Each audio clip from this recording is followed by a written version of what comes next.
capítulo 2.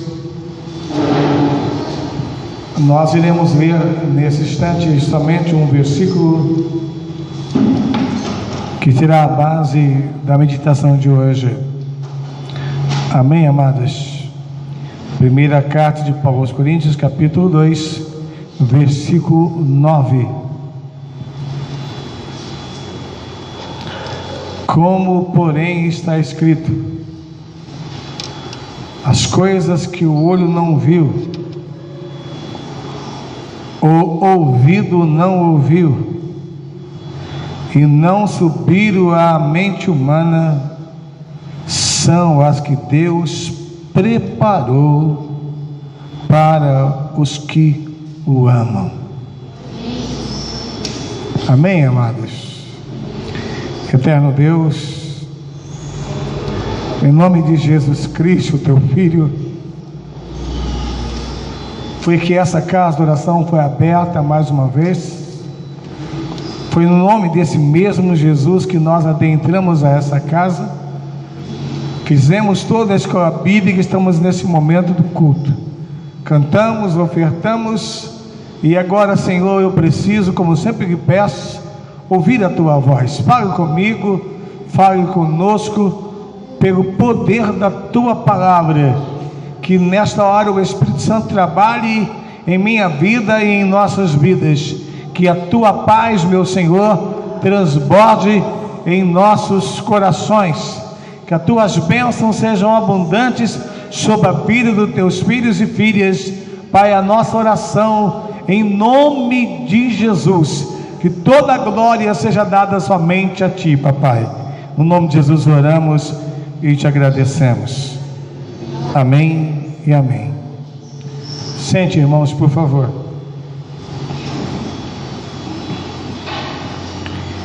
Mais uma vez, a paz do Senhor. Que Deus nos abençoe. E nós queremos, pela graça e misericórdia de Deus, mais uma vez compartilharmos a palavra de Deus, e que a mesma alcance o seu coração, no nome de Jesus. Amém, irmãos? Queremos compartilhar hoje o seguinte tema: do outro lado do rio. Do outro lado do rio. Amém? Amados irmãos, nesses dias últimos eu vi uma imagem que me chamou a atenção, tantas coisas que eu vejo, e vi uma imagem que na realidade era um vídeo que trazia alguns acontecimentos na vida de alguns esportistas. E na vida desses esportistas pegaram alguns momentos que marcou a história deles, e cada um deles vivendo dois períodos de suas vidas, e eu não lembro o nome deles, sei que um ou outro lembra, mas eu não quero me reter aqui a falar o nome dos esportistas, mas a pegar o que foi proposto colocar naquele vídeo. Então, por exemplo, tinha um corredor que em uma determinada Olimpíada ele era favorito, e tudo indica que ele se preparou da melhor maneira possível para correr. E quando começou a corrida, começou exatamente como você imaginava. Ele começou muito bem, mas no meio da corrida ele sentiu uma fisgada na coxa direita e ele perdeu toda a capacidade de correr. E ele se ajoelhou, e era nítida a frustração dele, porque a perspectiva dele era de vitória. Naquele momento, para quem estava no estádio, tinha acabado a corrida, mas entre as pessoas que estavam no estádio, tinha alguém que o ajudaria a chegar até o final. Não era o final de chegar em primeiro lugar, mas era o final de saber que completou a corrida. E aí, quem saiu do meio do público? O pai dele. O pai dele deu o ombro para ele, sustentou ele, e ele teve a alegria de completar a corrida. E em outro momento, alguém tropeçou e caiu. Com isso, uma outra pessoa tropeçou, e aí duas caíram. A corrida aparentemente tinha acabado para as duas. Uma ficou mais ferida do que a outra. O que as duas fizeram? Se ajuntaram, se uniram, e as duas ultrapassaram a linha de chegada. Em outro momento, alguém que era favorito em salto simplesmente caiu, simplesmente se desequilibrou e caiu. E nesse caso, essa pessoa teve uma outra Olimpíada para tentar mais uma vez vencer. E nesse caso, a pessoa que teve mais uma chance conseguiu vencer. Quando você olha para a sua história, quando você olha para a sua vida cristã, quantas vezes você se feriu? Quantas vezes você se machucou? Quantas vezes? Quantas vezes nós nos machucamos? E por que nós estamos aqui hoje? É porque temos um Pai que nos ama. Temos um Pai que sempre está conosco na caminhada. Amém, irmãos? Sempre está conosco. E na nossa caminhada, quantas vezes tropeçamos e caímos? Quantas vezes? Mas por que estamos aqui? Porque Deus sempre preparou alguém para nos ajudar. E é bendito seja o Senhor por isso. Amém, irmãos? Mas na nossa caminhada, quantas vezes talvez você e eu pensamos em desistir? Quantas vezes? Eu estou imaginando aqui aquele corredor que caiu. E naquele caso não adiantaria recomeçar. Ele não poderia saltar de novo. E quem sabe naquele caso ele pensou assim: me preparei tanto, e quando eu saltei simplesmente errei, eu caí. Mas dentro dele havia uma chama de esperança. E qual era a chama de esperança? A próxima Olimpíada. A próxima Olimpíada chegou, e ele teve a chance de competir outra vez. Eu estou resumindo a história desse competidor, e ele foi bem sucedido. Por que estamos aqui hoje, irmãos? Que Deus nos deu uma nova chance. Amém? Deus nos deu uma nova chance. Abra sua Bíblia em Deuteronômio, por favor. Deuteronômio capítulo 12.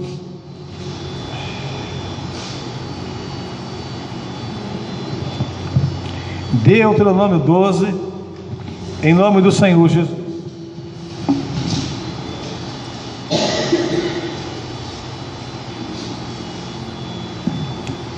Como eu costumo dizer a vocês, usando o texto fora do seu contexto, pois se usarmos todo o contexto do texto, o assunto fica muito extenso.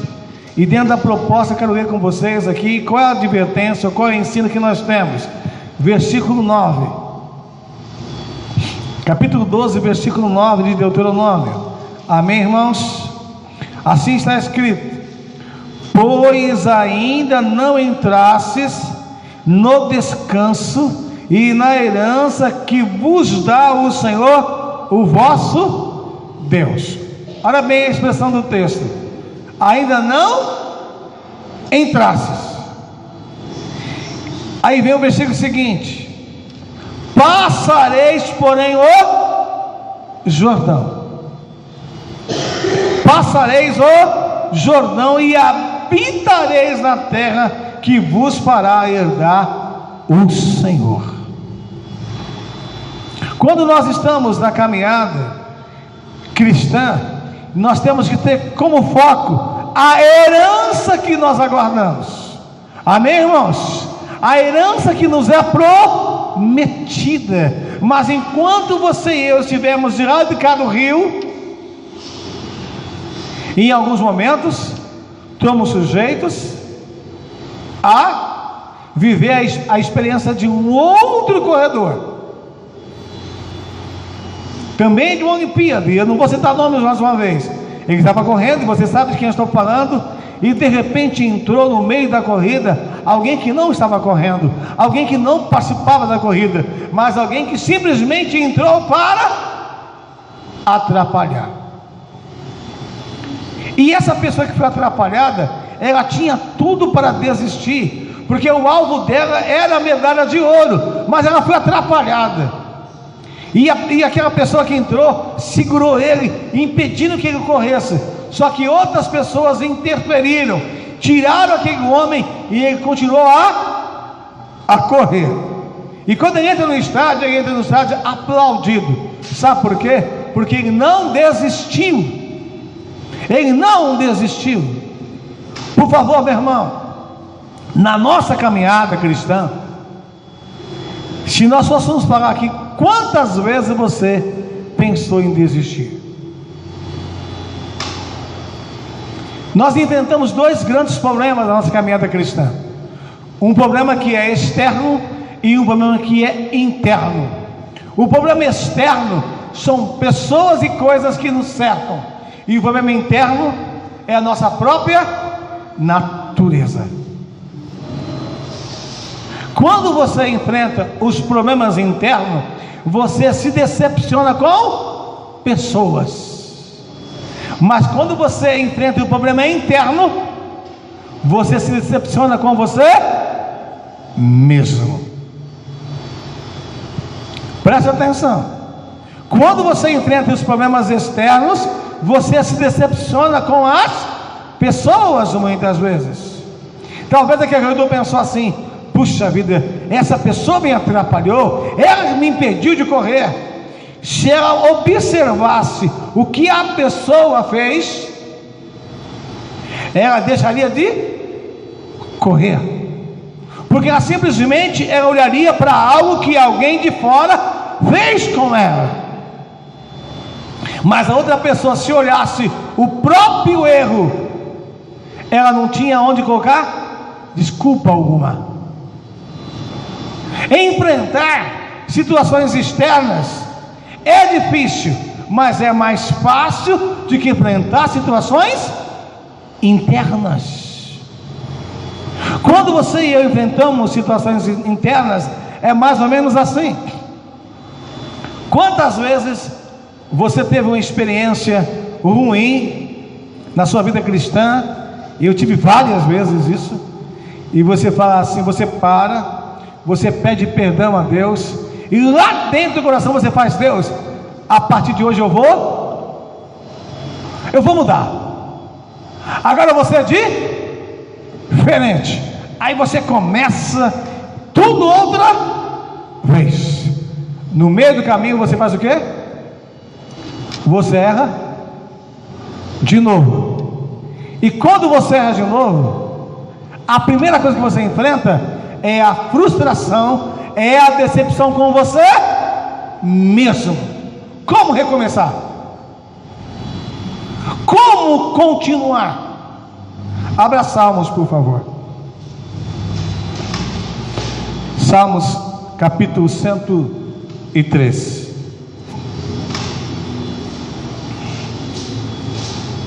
Salmos capítulo 103. Amém, irmãos? Salmo 103, versículo 8. Compassivo e piedoso é o Senhor, lento para a cólera e abundante em amor. Versículo 9. Não repreenderá perpetuamente, nem para sempre conservará a sua ira. Não nos tratou segundo os nossos pecados, nem nos retribuiu segundo as nossas iniquidades. Irmãos, Por que nós estamos aqui, irmãos? Porque Deus é compassivo. Amém, igreja? Deus é compassivo. Por que nós estamos aqui? Porque Deus não nos tratou segundo os nossos pecados. Deus não nos retribuiu segundo as nossas iniquidades. Porque se Deus tratasse assim, há muito eu estaria fora da carreira. Se Deus tratasse você assim, talvez há muito você estaria fora da carreira. Mas Deus continua nos dando a oportunidade de recomeçar todos os dias. Amém, igreja? Deus está nos dando a chance de recomeçar todos os dias. E quando você começa todos os dias, Deus renova em você algo que você não pode esquecer. Jeremias, capítulo 17.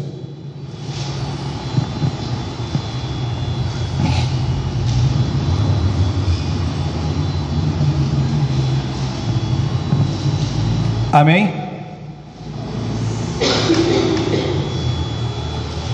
Olha o que diz o capítulo 17 de Jeremias, versículo 5.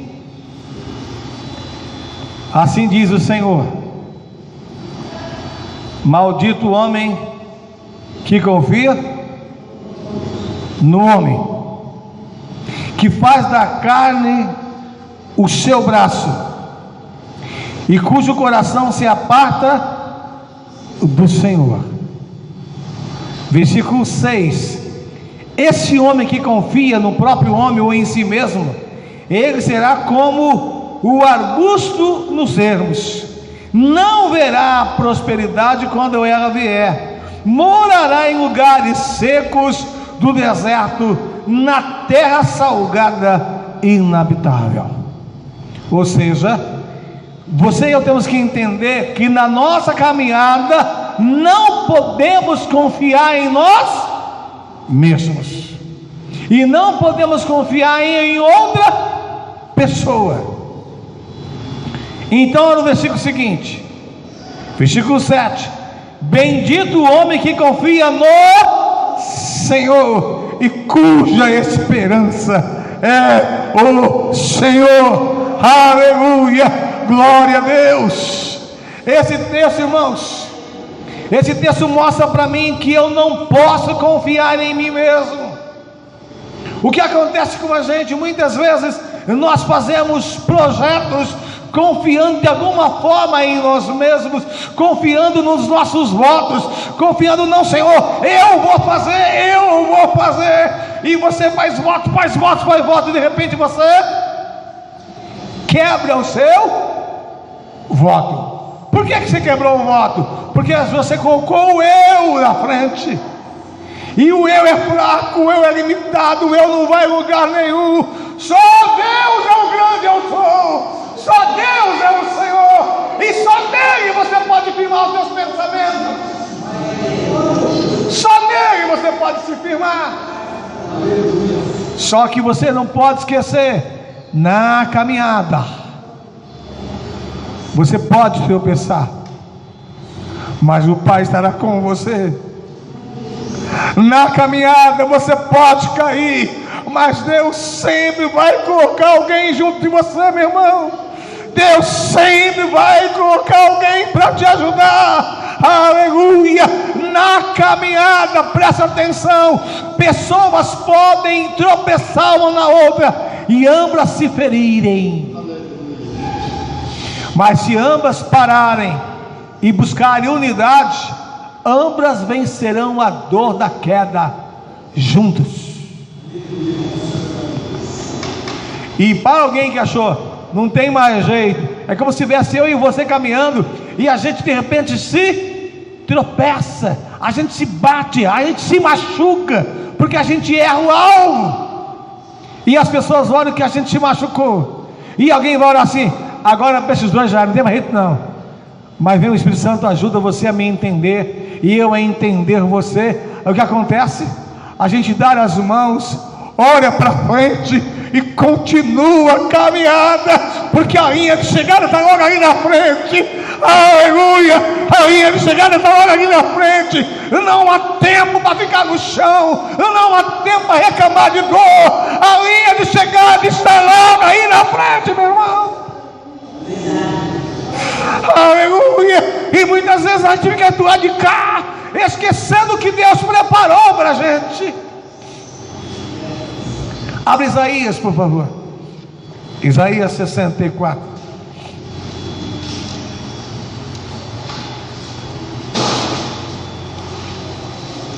Esse texto é um dos textos mais profundos da Bíblia Sagrada, na minha caminhada, porque sei que se não for o Senhor, eu não estaria aqui agora. Isaías 64, versículo 4. Desde a antiguidade, ninguém ouviu, nenhum ouvido percebeu, e olho nenhum viu Deus além de ti, que trabalhe para aqueles que nele esperam. Aí, o que esse texto está dizendo para nós? Está dizendo o seguinte, irmãos, que Deus é que trabalha.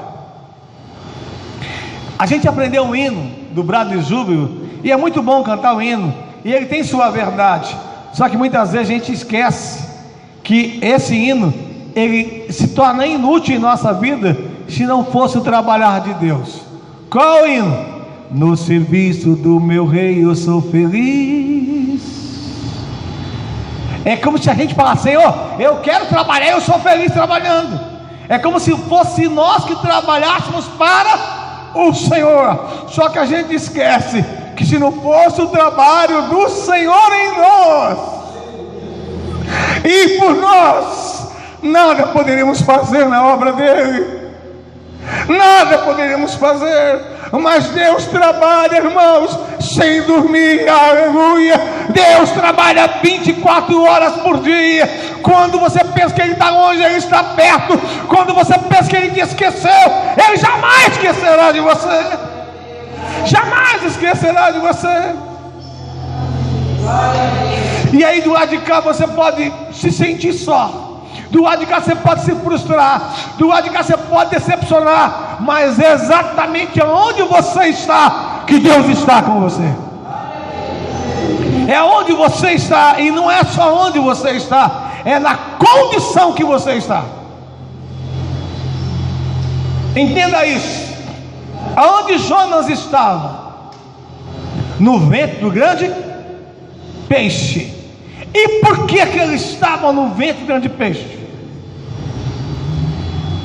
Primeiro, não deu ouvido à voz de Deus. Segundo, mudou a direção. Terceiro, foi para o navio. Quarto, a tempestade veio. Quinto, foi jogado ao mar. Sexto, Deus preparou o grande peixe. Que se Deus não prepara o grande peixe, ele morria lá.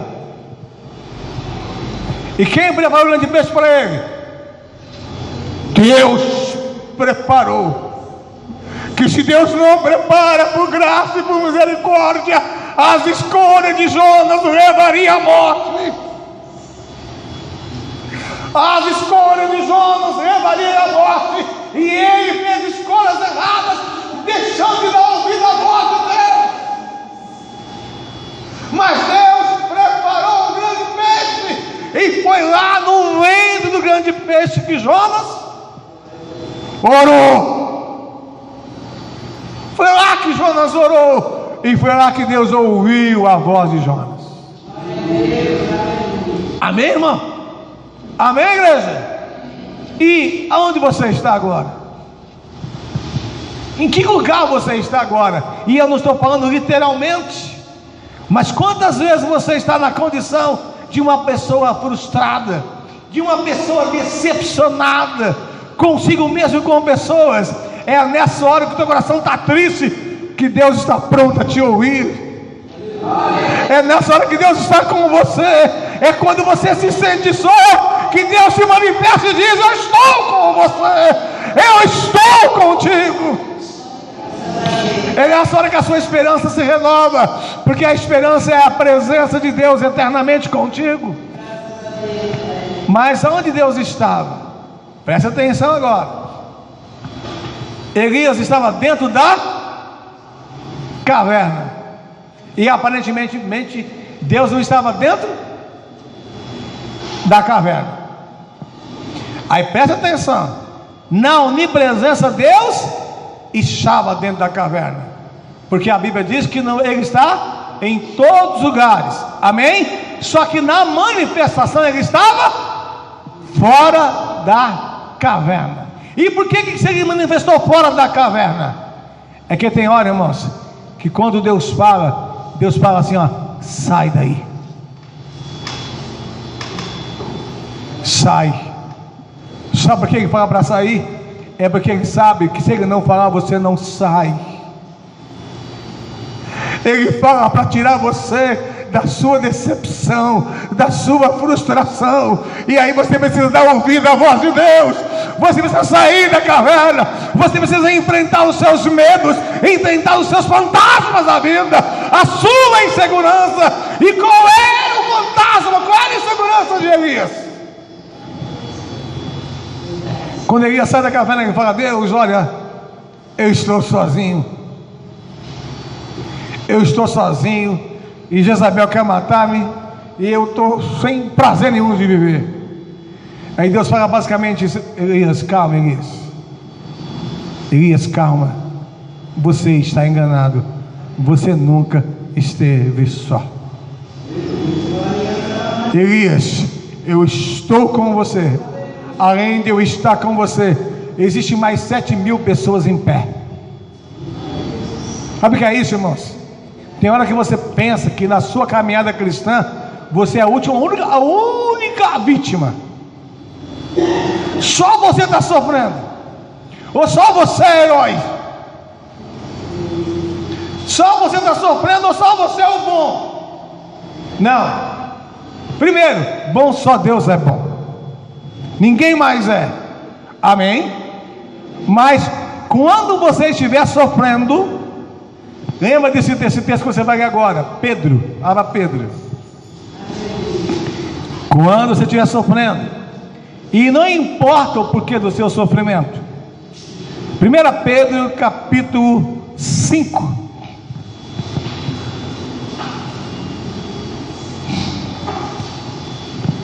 Pedro capítulo 5, vamos aí para a tela? Põe na tela aí, versículo 8. Vamos ler junto, igreja, aqui na tela? Olá, igreja, pode ler junto comigo? Pode ler agora. Sede, vai, vosso adversário anda em derredor, bramando como leão, buscando a quem possa. Para aí com esse texto. Aí não está dizendo para eu ser sóbrio, mas para sermos sóbrios. Essa mensagem é uma mensagem coletiva, é para todos serem sóbrios. Versículo seguinte, vamos lá, igreja. Ao qual resisti firmes na fé, sabendo que as mesmas aflições se cumprem entre os vossos irmãos. Você percebeu que as mesmas aflições se cumprem em vossos irmãos no mundo? Fica dizendo o seguinte, que você não é o único que está sofrendo. Outros estão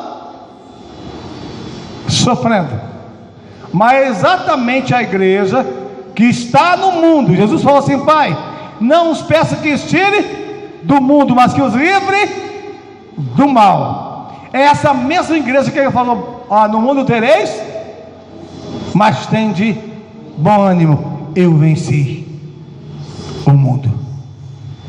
É essa igreja que tem aflições, que precisa lembrar que aquilo que o olho não viu, o ouvido não ouviu, e não subir ao coração dos homens, são aquilo que Deus preparou. Para quem, irmãos? Para quem, igreja? Eu gostaria de ver as respostas junto. Para quem? Põe na tela para a gente ler junto. Está certa a resposta. Vamos ler juntos. 1 Coríntios 2, 9. 1 Coríntios capítulo 2, versículo 9.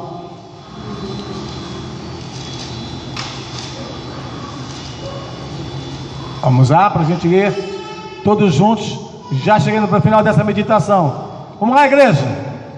Mas como está escrito, as coisas que o olho não viu e o ouvido não ouviu e não subiram ao coração do homem, são as que Deus preparou para os que...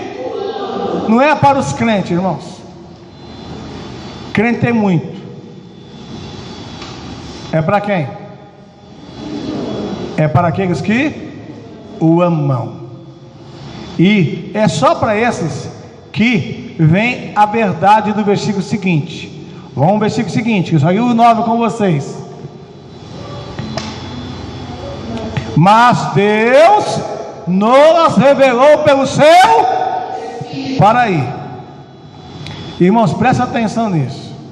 Quando você vê alguém correndo em uma maratona, se você não sabe o porquê a pessoa está correndo, você pode até achar que ele está fazendo besteira, mas ele sabe porque ele sabe que ele está correndo. Mas se você não sabe o motivo, você fica assim, mas por que a pessoa está se esforçando tanto? Você sabe por que está aqui hoje? Amém? Você sabe por que está aqui? Você sabe qual é o seu alvo? Você sabe qual é o seu objetivo na corrida? Irmão, se eu não souber, se você não souber qual é o seu, se eu não souber, se nós não soubermos quais são os nossos objetivos ao estar aqui, é triste que eu vou dizer para você. Chega uma hora que a gente não vai permanecer na corrida, que para permanecer na corrida, eu e você precisamos de pelo menos duas coisas. Presta atenção.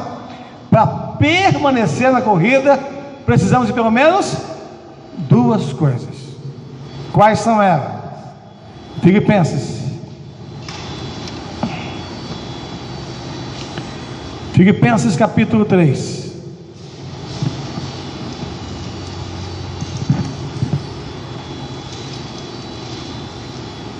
Paulo está falando da esperança da vida eterna nesse capítulo 3.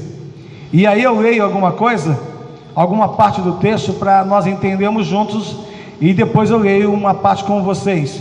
Eu vou ler o versículo 10.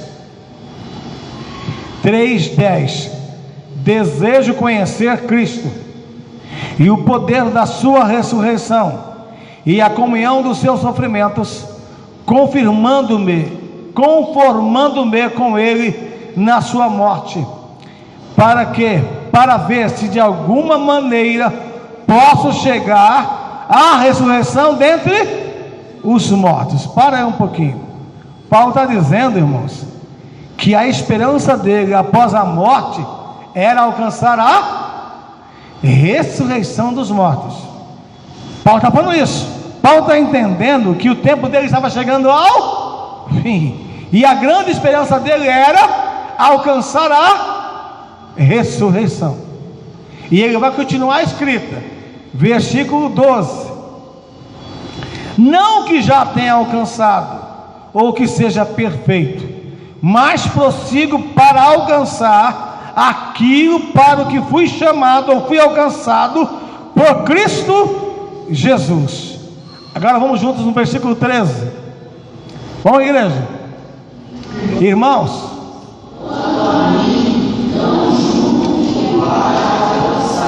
mas e é que para aí.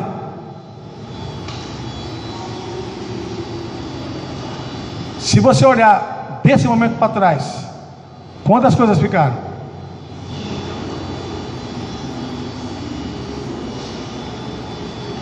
Se você não esquecer das coisas para trás ficam, você vai sempre olhar para trás. Sempre olhar para trás. Aqui dentro tem alguns motoristas. Em algum momento você precisa dar uma olhadinha lá no retrovisor, né? E olhar para trás. Falei certo? Só que se você ficar olhando só para o retrovisor, vai acabar errando o alvo. Você vai acabar se perdendo na sua direção. E quando você olhar de novo, alguns anos atrás, eu estava com a minha esposa e mais alguém da nossa família. Nesse dia, quem dirigia o carro era uma pessoa da nossa família, só não vou dizer quem, que é desnecessário. Nós estávamos na Vila Terezinha e a porta do passageiro, ela não estava corretamente fechada, e na curva, a porta abriu. O que fez o motorista? Em vez de deixar o passageiro cuidar da porta, resolveu cuidar da porta também. O ideal seria parar o carro se fosse cuidar da porta, mas ele quis cuidar da porta com um carro em movimento. Se ele diminuísse a velocidade, era suficiente para o passageiro pegar a porta e fechar. Não tinha batido a porta estava sob controle, mas quem era o passageiro? Era eu. O que fez o motorista? Tirou o foco. O carro subiu na calçada, quase vai para o morro. Quase foi para o morro. Se vai para o morro, não sei o que acontecer.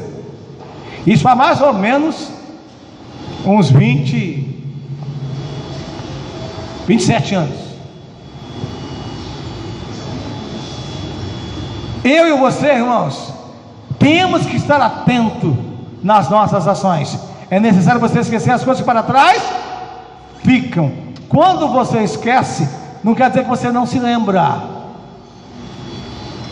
Você pode se lembrar, mas utilizar as lembranças como experiência, e não utilizar as lembranças voltando para o passado.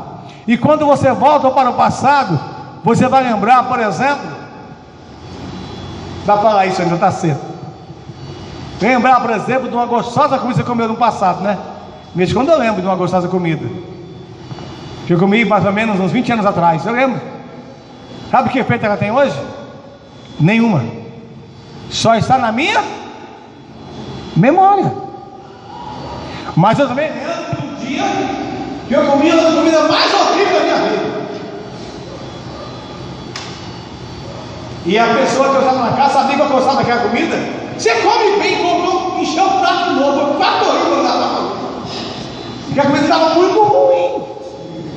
Mas estava péssima aquela comida. E eu comi no base do sacrifício. Misericórdia. Mas eu me lembro. E para você que está aqui hoje, eu um dia me lembro de um café que eu tomei na casa de uma ovelha. Só que na época não era ovelha não, foi errado, uma irmã em Cristo, não era pastor não. Cheguei na casa da irmã. Quer tomar café? Eu tomo sim. Com leite? Sim, leite. Amém, maravilha. Quando a irmã me deu café com leite, irmãos, o café estava frio, o leite frio, cheio de nata. Que coisa horrível. Eu nunca gostei de nata, muito menos fria. Misericórdia. Mas eu fiz o sacrifício e tomei. Se eu fosse olhar para esse dia, eu nunca mais tomei café de ninguém, para não correr risco.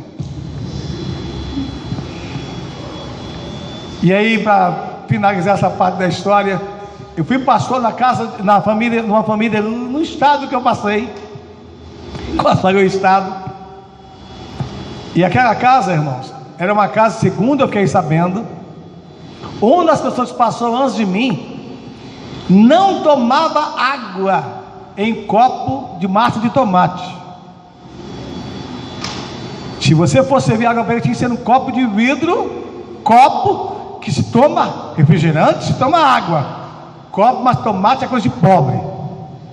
Lá em casa tem um monte. Ainda tem reserva lá, e graças a Deus. Se quebrar o que tem, ainda tem reserva. E amém, amém, igreja? Amém. Não tem problema nenhum. Mas nessa casa, eu aprendi um pouco mais a ser pastor. Porque ser pastor, apesar de ser tão falho até hoje, é não fazer acepção de pessoas. Mas imagina uma casa limpa. Imaginou? Essa casa era 100% oposto. Mas eu sei por quê. Eu sei por que a casa não era 100% limpa. E era uma casa que os velhinhos me amavam tanto. Me amavam tanto que eles faziam mais ou menos assim: pastor Tiago, almoça com a gente hoje. Eu passava lá no sábado, não tinha almoçado ainda. Almoça com a gente hoje. Eu falava: vou almoçar com vocês sim. Ó, pastor, a gente tem um pouquinho aí do giló, tem um pouquinho do ovo de ontem. E eu falava: tudo bem, eu vou me servir. Quando eu ia na cozinha, misericórdia. Irmão, se eu fosse olhar para isso, é passado. Eu falava: Jesus, a partir de hoje eu não quero mais ser pastor não, porque eu não tenho como contar para frente.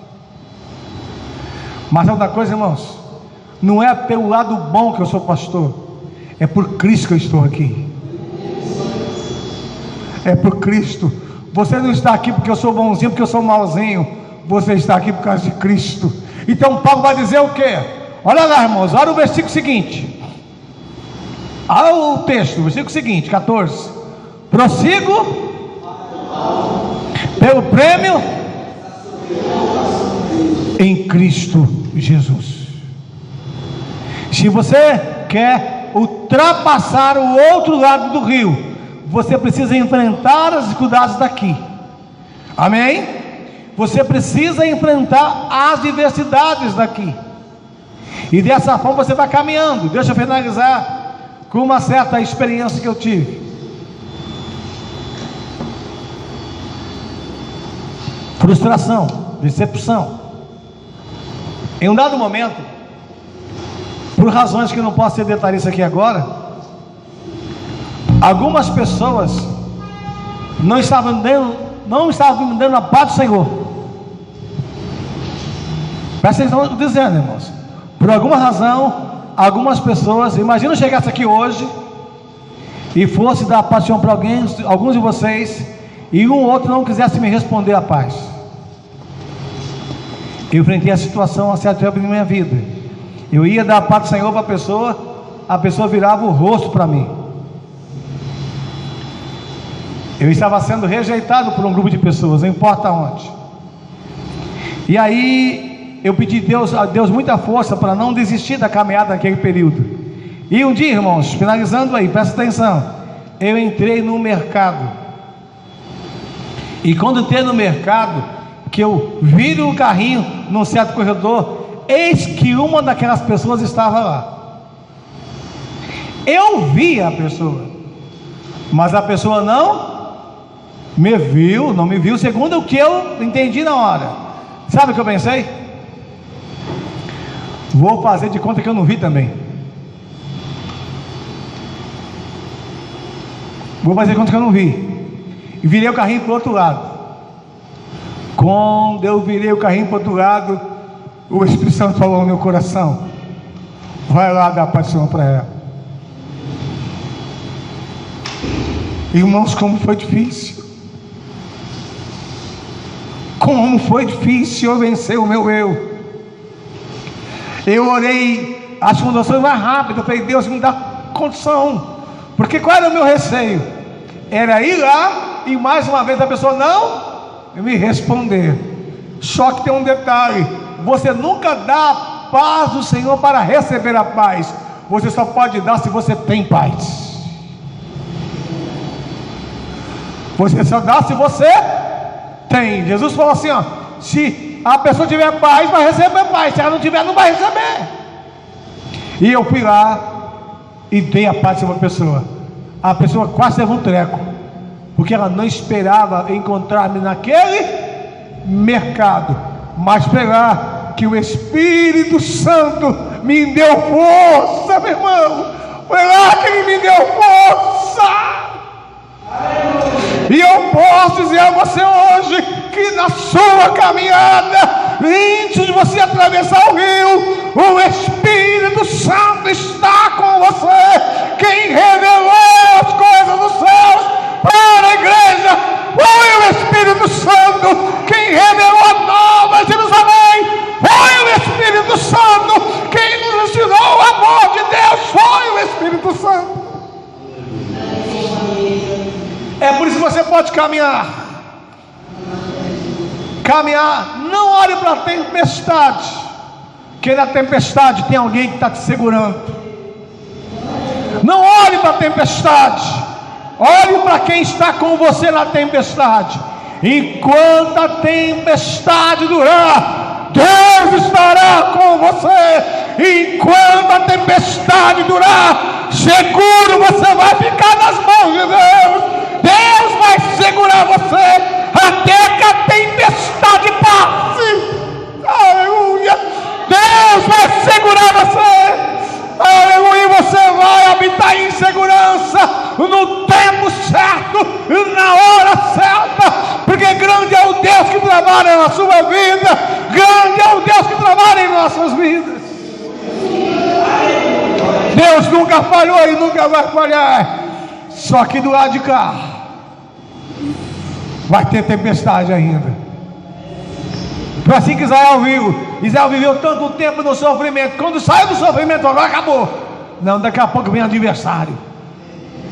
Lá vem o exército Faraó. Eles já tentam cair no desespero. Sabe como Deus diz para eles? Estais, pois, quieto, e hoje vereis o livramento do Senhor. Aleluia. Qual era